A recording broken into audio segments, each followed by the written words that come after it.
Le reazioni in Veneto dopo il risultato del referendum in Scozia che ha visto la prevalenza dei no alla separazione dal Regno Unito. Avanti con le consultazioni, nonostante tutto, dicono i sostenitori dell'autonomia e dell'indipendenza. Zaia e Ruffato parlano di lezione di democrazia.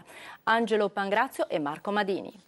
Chi lavora per il referendum in Veneto sottolinea giustamente che il voto è stato comunque una grande prova di democrazia. Gruppi e movimenti che non più tardi di ieri sono tornati a marcare stretto Luca Zaia e lavorano per indire al più presto il referendum sull'indipendenza della regione. E il presidente del Veneto aggiunge: E comunque noi dobbiamo fare tesoro dell'esperienza scozzese. È esemplare la risposta che il Premier Cameron dà questa mattina dicendo avviamo subito il tavolo per la devolution, capendo che comunque il 45% degli scozzesi che dice sì sono comunque un peso non indifferente. Indipendentisti di casa nostra comunque non mollano. L'obiettivo resta il referendum.